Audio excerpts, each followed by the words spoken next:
I don't know how long this video is going to be. Today I wanted to talk about the Detroit Red Wings, and not about any of the signings they had made the past few days. We'd made videos already on all of those, chronicling the moves since they had been done, so if you want any insight or analysis as to my immediate thoughts on these signings, then hey, it's all available on the YouTube channel. We've been pumping out videos like crazy. It's been kinda nuts. But what I also wanted to talk about was Ottawa Senators RFA Alex DeBrincat.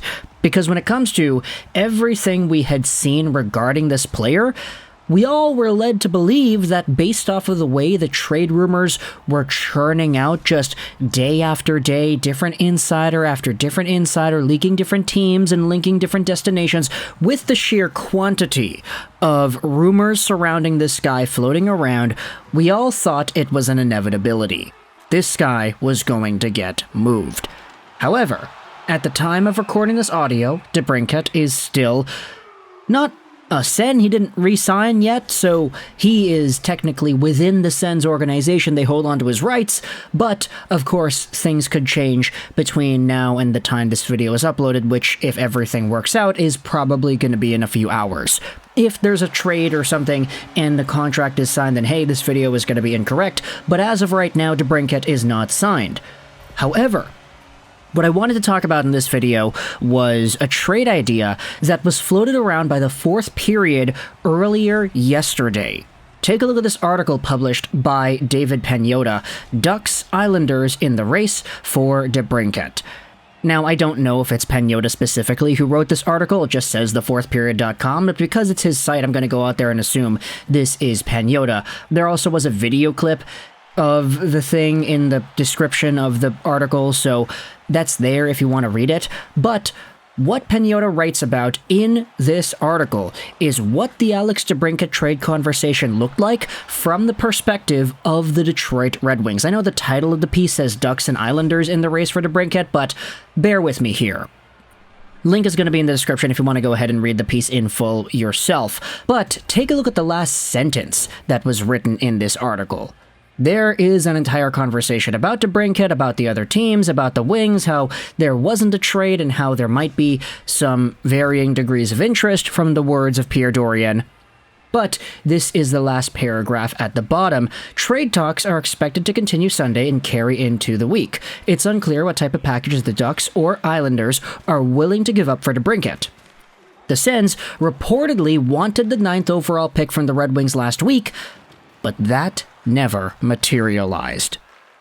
And so what I wanted to talk about today was the idea of the Red Wings trading away the 9th overall pick for DeBrincat and how this idea was rejected by Yzerman. Now, I'm going to leave my mind open to the idea that this conversation might have had a few more nuanced parts within it. It's not just straight up easy to say, all right, DeBrincat for 9, sorry, nope, and then that's it.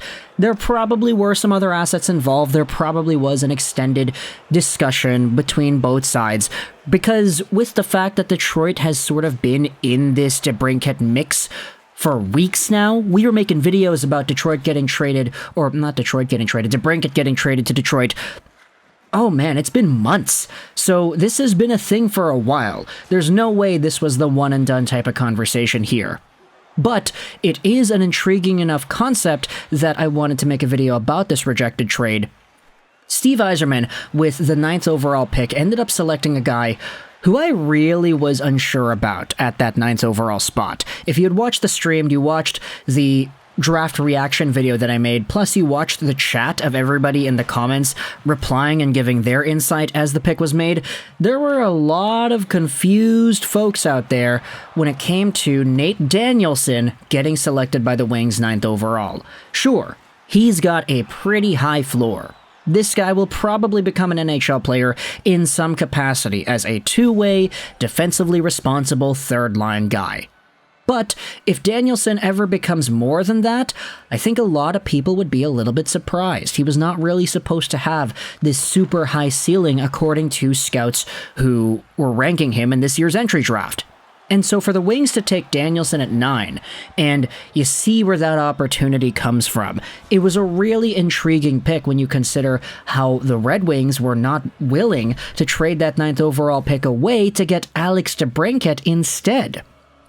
We saw the Wings go out there in free agency and shell out a bunch of money to a bunch of other guys. You got Shane Goss to spare on the back end, you got Justin Holland there, you signed JT Compher to a big money deal. It's essentially Andrew Kopp 2.0. The Red Wings were not afraid to spend money in this year's free agency period. And so part of me wonders, what is it about Nate Danielson that Stevie Y saw was more valuable to the team long term than getting Alex DeBrincat and using the money you would have used for, let's say, Hall and Compher on DeBrincat instead?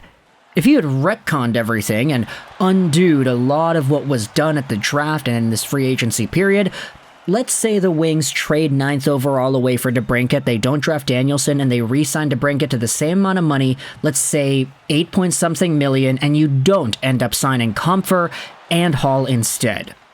To me personally, I think long-term, I would say that Alex DeBrincat is more of a beneficial piece to a hockey team. I'm not going to discredit the idea that two-way centers who are third-line penalty-killing guys are valuable, because they are. But Alex DeBrincat at his peak is a 40-goal scorer that could get upwards of 80 points if everything goes right. I don't know, it's a tough conversation for me to believe fully with my heart of hearts that this was the better move. Drafting Danielson at 9, missing out on Alex DeBrincat, and then shelling out some extra money to other guys that are a little bit older, that are a little bit worse, and that don't have the same impact in terms of goals and assists. It's just kind of interesting seeing the focus on the youth, you know, the idea that getting younger guys is important. But Alex DeBrincat is a pretty young guy himself. He's only 24 years old. So I don't really think, or 25, excuse me, drafted in 2016, right.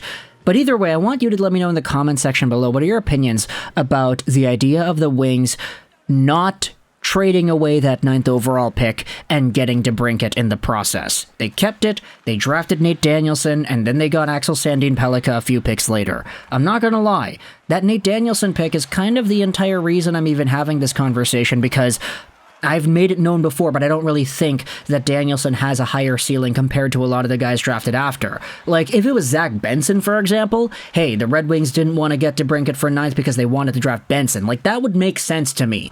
You could convince me that Zach Benson would be a better long-term bet for a hockey team than Alex DeBrincat is. But I don't really have the same feelings towards Nate Danielson.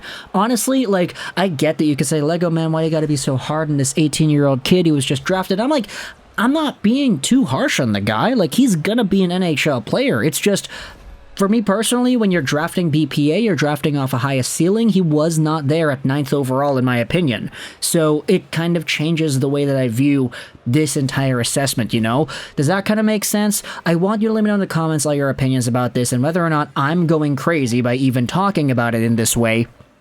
We still have to make more videos talking about Nate Danielson, talking about the missed drafting opportunities, talking about Axel Sandin Pellikka, talking about the swapping of the first round picks and whether or not that would make more sense.